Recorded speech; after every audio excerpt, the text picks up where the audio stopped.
Hi book besties, and welcome to this new reading vlog. It's been a while since I've done a reading vlog, at least that I can remember. But I've had this idea of filming this reading vlog for a while, and I thought making a reading vlog was a good excuse to finally get through my TBR. This is my TBR, and as you can see, it's not a lot of books because these are like the books that have been on my TBR. The dust that is flying in the air right now is insane. But these are the books that have been on my TBR for multiple years, maybe. Some of these at least. I still have books from when I got into reading that I still have to read. Some books that were popular like a year ago and I bought them, but still haven't read.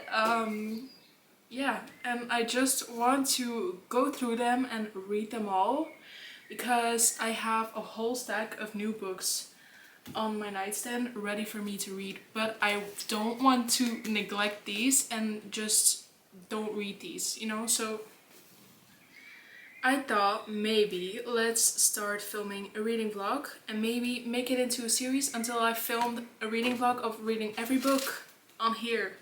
It's not a lot, but it's fine. I think for this week that I definitely want to start with this one, maybe. Let's Call It What You Want by Alyssa De Rogatis. I have no idea if that's how you pronounce it. But I read somewhere that this is perfect if you're searching for closure because it's about a situationship and it doesn't really end well, but it teaches you a lot of things. So I thought it was a good idea to start this because this has been on my TBR for a long time. This is the self-published version, so that says a lot. So I'm hoping that I can start this and then another book really soon. And I'll take you guys on a journey with me. So, hey. Okay, bye!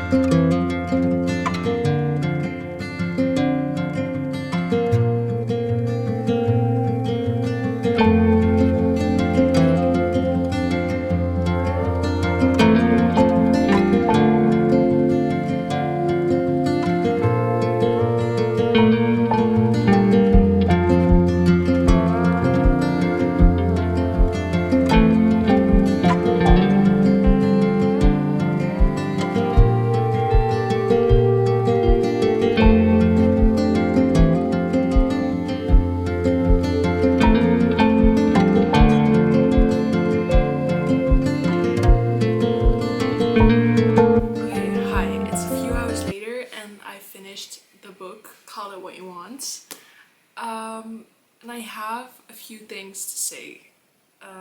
First of all, I didn't really enjoy how throughout the chapters and during chapters even, the time jumped from so fast. Like sometimes it was like one page and then there was a time skip, and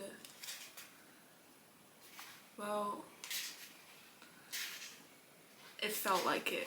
Now looking back, I see that that wasn't the case, but I felt like there were a lot of time skips and that kind of held me back from relating or like connecting with the story. I think everyone that has ever been in a toxic relationship or almost relationship, as it is said in this book, could relate to this book, and it is not a bad book per se. I do think that it could have been done differently, although I will not say that the author should have done it differently because it was her story. I saw multiple TikToks from when she self-published it that it was like her story and she could not find a book that she thought it was fitting at the moment for what she was going through, so she wrote one herself. So it's her story, probably with different characters, and the story has probably changed a little bit, but I feel like it is kind of relatable because there's one guy in the story named Ethan, and Sloane immediately like falls for him, and they're like having an almost relationship, as it is said in the book. There were just some moments that I got multiple red flags from the guy, and honestly, it was logical to have them. It is not a romance book, let that be clear. It is just a book that could be relatable to multiple people if you're going through it. I have seen a lot of mixed reviews on Goodreads, and although I do relate with some of the things that it said, I think that 1 star is a bit extreme. I think I'm going to give it 3 stars. I'm not really sure yet, but I think I'm going to end it on 3 stars, because I read it in a few hours. It was relatable. I kind of flew through it. I think that this book is a good book if you could relate to the book, if you could relate to the storyline, to the character. And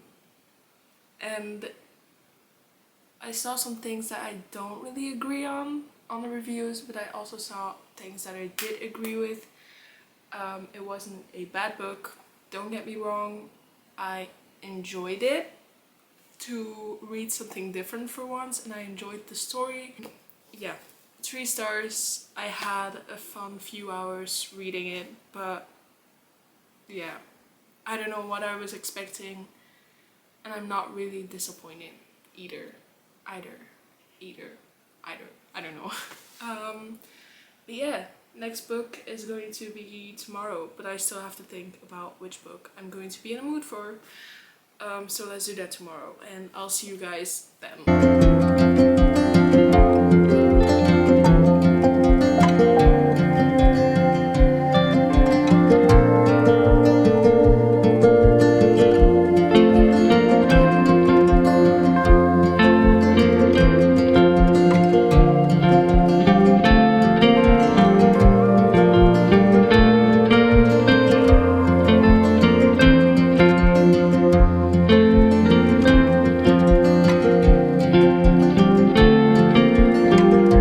Boy, do I have things to say. It's the next day. I haven't updated, but I woke up this morning and I felt like I wanted to read a mystery slash thriller, and I had Survive the Night on my TBR cards. So it was this one. I don't know why. I read The House Across the Lake a year ago, maybe a little bit over a year ago, and I had such high expectations and didn't really like it that much. But I did buy all the other books, well, some of the other books, not all of them, but I have this one, and last time I lied on my TBR cards, and for some reason this morning when I woke up, I felt like it was now a good day to read Survive the Night by Riley Sager, so that's what I did. And I have a few things to say. First of all, I had no idea that I was going to read it in one day, because it is now almost 4 in the afternoon and I completely finished it. Like, I finished it, grabbed my camera and started recording because like I said, I did not expect to enjoy this book so much. It is a 4 star though, because I feel like, as some of you know, 5 stars is a feeling that you're giving a book. Like, you just feel like it's a 5 star. I don't have that with this book necessarily. That doesn't mean that it's a bad book, because I did enjoy it. I kind of knew what was going to happen in some way, like who did it. But it did still have some plot twists that I didn't think were going to happen. So I also enjoyed that, because even if I had a feeling, still things happened that I did not expect, which is a good thing. And as you could see, the entire book is set in one evening, like majority of the book. So it starts with Charlie on university, like on campus, and she wants to leave, and she takes a ride with a stranger that she doesn't know. And obviously it is known on the back that she does that. It's known, like it says it on here, on the front and on the back. So that's not a spoiler. And then I like that every chapter it says where they are, you know, like the location where the characters are at that moment. And I also like that even though it's not really said whose point of view the chapter is in, it's still clear in which point of view the chapter is in. So I like that. You also have time pages that said what time it is. And you have multiple in the book. Here's another one. And then it goes, and then that makes it clear that the entire book is set in one evening, which is pretty amazing.